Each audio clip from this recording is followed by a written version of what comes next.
నమస్తే పెద్దన్న, బాగున్నారా? బాగున్నాయా. అయితే రాబోయే ఎలక్షన్స్ లో నెక్స్ట్ ఎన్నికల్లో ఎవరు సీఎం అయితే బాగుంటుందని మీకు అనిపిస్తుంది? చంద్రబాబు నాయుడు సీఎం అయితే బాగుంటుంది. చాలా గట్టిగా ఆలోచించి టకమని చెప్పేశారు. సర్వం నాశనం చేసేసి రాష్ట్రాన్ని వదిలిపెట్టుంటే చంద్రబాబు గారికి ఈశ్వరిస్తుంటే ఇల్లు అమ్మేస్తాడు, ఇంటి పట్టాలు కూడా పేరేసుకుని రిజిస్ట్రేషన్ ఓడే చేసుకుంటాడు, ఎవరికి ఇవ్వాలంటే ఓడే ఇచ్చేస్తాడు. దుర్మార్గుడు కదట రాష్ట్రానికి పట్టిన దరిద్రం ఎవరు? జగన్. దరిద్రం కాదు, ఒక పసరానికి పెట్టిన పిడుదు. ఆ పిడుదు ఏంటంటే రక్తం తాగుతుంటుంది. వీడు మనుషులు రక్తం తాగేస్తున్నాడు. జగన్ ఈ సూర్యగానం ముఖ్యమంత్రి అయితే నిజంగా చెప్పాలంటే నేను ఈ ఊరు వదిలిపెట్టాను, మెడ్రాస్ వెళ్దాం అనుకున్నాను. లేదా తెలంగాణ తెలుగు రాదు కాబట్టి తమిళనాడు తెలంగాణ దరిద్రం తిరుపతి ముఖ్యం ఉన్నవాక గోడు కూలి చేసుకొని బతికేవాళ్ళము. మమ్మల్ని ఏం చేస్తాడా, ఇంటి పూన అడతాడా, ఇంటి పూన ఇంతే కదా, ఇంకేముంటది. ఇటువంటి ఈడుగాలు ఉంటే నాయన రాష్ట్రం పిల్లకాయలు నాశనం అయిపోతారు. ఎందుకని నాశనం అయిపోతారు పిల్లకాయలు? బాగా చెప్తున్నా, బండి కొడతారు. బాగా చూపిస్తాను 20 స్కూల్ కాడ. ఆ స్కూల్ కాడ ప్రతిరోజు బంగెక్కి బండి రావటం, ఎడు కొట్టడం.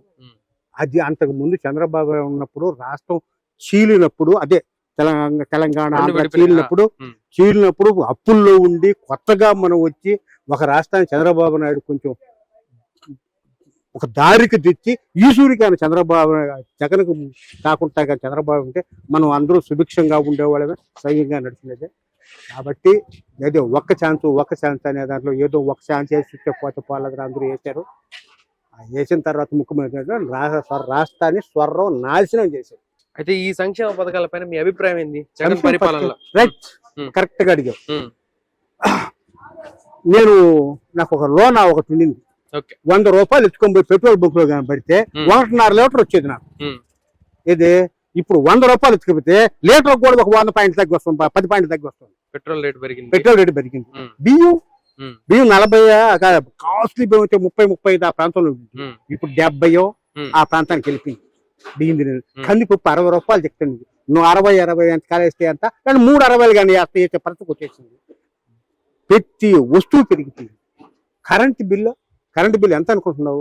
కరెంటు బిల్లు 250 అయితే సామాన్య కుటుంబాలు ఎవరు ఉన్నాయంటే 250తో నడిచిపోయింది. నాకు కూడా గుడిసె, ఆ గుడిసెలో ఉంటే 250 ఉంది. ఇప్పుడు 1200 వస్తున్నాయా? నాకు ఒక ఫ్యాను, ఒక లైటు, ఒక ట్యూబ్ లైట్ ఉంటే టీవీ ఒకటి ఉందిలే. అది ఎందుకంటే మంచిగా చూసేదానికి. అప్పట్లో చంద్రబాబు నాయుడు పరిపాలన ఉన్నప్పుడు స్లాబ్ 150 కదా, ఇంకో 50 రూపాయలు ఎక్స్ట్రా వచ్చి 200తో వచ్చింది.